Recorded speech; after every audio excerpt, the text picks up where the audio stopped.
Hey guys, this is Amit और आज के इस वीडियो में हम कवर करेंगे लेजर के सेकेंडरी ग्रुप के पूरे 13 ग्रुप्स को। तो शुरू करते हैं आज के इस वीडियो सेशन को।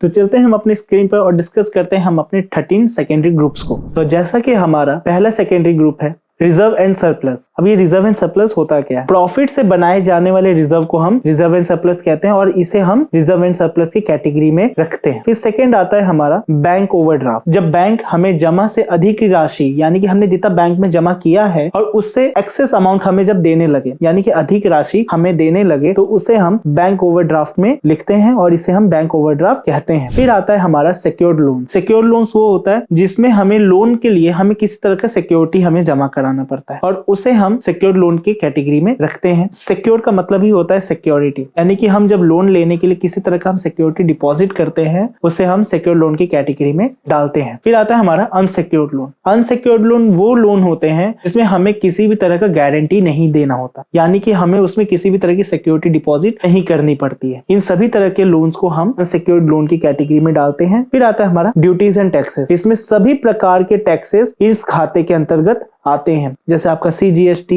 SGST, IGST, फिर आपका इसी में UTGST, जितने भी तरह के आपके GST है आपके इसी के अंतर्गत आ जाते हैं। और जो आपके अलग से आपके डायरेक्ट और इनडायरेक्ट टैक्सेस है वो भी इसी कैटेगरी में आपके आ जाते हैं। फॉर एग्जांपल आपके TDS, ये भी हमारे ड्यूटीज एंड टैक्सेस के अंतर्गत ही आते हैं। फिर आता है प्रोविजन। सभी प्रकार के किए गए प्रोविजन को इसी कैटेगरी में हम डालते हैं, जैसे हमने किसी सैलरी के लिए हमने एक प्रोविजन बना रखा हो, या फिर हम किसी बुरे वक्त अगर फ्यूचर में कभी गुजरने वाले हैं, या फिर हमारे साथ ऐसा कोई सिचुएशन आ सकता है जिससे हमारे बिजनेस को लॉस हो, तो हम उसके लिए पहले ही कुछ ना कुछ प्रोविजन बना के रख लेते हैं। फॉर एग्जांपल हमने कोई बिजनेस स्टार्ट किया है और हमें लगता है कि हाँ आने वाले समय में किसी तरह का लॉस हमें हो सकता है, तो हम उसके लिए पहले से ही कुछ प्रोविजन क्रिएट करके रखते हैं ताकि हम उस समय आने वाले बैड डेब्ट से हम रिकवर कर सकें। फिर आता है हमारा सन्ड्री क्रेडिटर। जब हम किसी से कम समय के लिए किसी भी तरह का उधार लेते हैं हम उसे सन्ड्री क्रेडिटर कहते हैं। तो इस तरह के जितने भी खाते होते हैं या जिस तरह के अकाउंट्स होते हैं हम सन्ड्री क्रेडिटर के अंतर्गत आते हैं। फिर आता है हमारा सन्ड्री डेटर। जब हम किसी को कम समय के लिए उधार देते हैं, जैसे हम सन्ड्री क्रेडिटर में कम समय के लिए उधार लेते थे, अब यहाँ पर हम किसी को हम कम समय के लिए उधार दे रहे हैं तो हम उसे सन्ड्री डेटर कहते हैं। और इस टाइप के जितने अकाउंट्स होते हैं हम सन्ड्री डेटर के अकाउंट के अंतर्गत ही लिखते हैं। फिर आता है हमारा अगला डिपॉजिट एसेट्स। हमारा ये डिपॉजिट एसेट्स क्या होता है? जब हम किसी गुड्स के लिए सिक्योरिटी के तौर पे जब पैसा जमा कराते हैं उसे हम डिपॉजिट एसेट्स कहते हैं। इस टाइप के सारे अकाउंट्स को हम डिपॉजिट एसेट्स के अंतर्गत लिखते हैं। फिर आता है हमारा अगला लोन्स एंड एडवांसेस। जब हम किसी को एडवांस के रूप में पैसा देते हैं तो उसे हम लोन्स एंड एडवांसेस लिखते हैं और इसके अंतर्गत हम चीजों को लिखते हैं। फिर आता है आपका कैश इन हैंड। यह ग्रुप सभी प्रकार के कैश के लिए इस्तेमाल किया जाता है और इसमें हम सभी कैश रिलेटेड चीजों को लिखते हैं। A payment made directly in cash rather than through a bank. Businesses that pay suppliers cash in hand for a cheaper services. यानी कि इसमें हम बैंक को छोड़ के जितने भी आपके कैश रिलेवेंट चीजें हैं उसे हम इसे कैश इन हैंड की कैटेगरी में लिखते हैं। फिर आता है आपका स्टॉक इन हैंड। ये आपके ग्रुप स्टॉक को बताता है। इसमें हम जितने भी स्टॉक ग्रुप्स होते हैं उसे हम इसके अंतर्गत दिखाते हैं। फिर आता है आपका बैंक अकाउंट। सभी प्रकार के बैंक के खाते को हम बैंक अकाउंट के अंतर्गत लिखते हैं, जिसमें हम जितने भी बैंक रिकॉर्डेड ट्रांजैक्शंस को मेंटेन करते हैं इन सभी चीजों को हम बैंक अकाउंट की कैटेगरी में हम लिखते हैं, जिसमें आपके कैश के कितने इनफ्लो हो रहे हैं, आउटफ्लो हो रहे हैं आपके बैंक अकाउंट में, उन सभी चीजों को इसी के अंतर्गत मैनेज किया जाता है। तो फ्रेंड्स, हमने इस वीडियो में कवर किया 13 सेकेंडरी ग्रुप्स को और पिछले वीडियो में हमने कवर किया था 15 प्राइमरी ग्रुप्स को। तो फ्रेंड्स,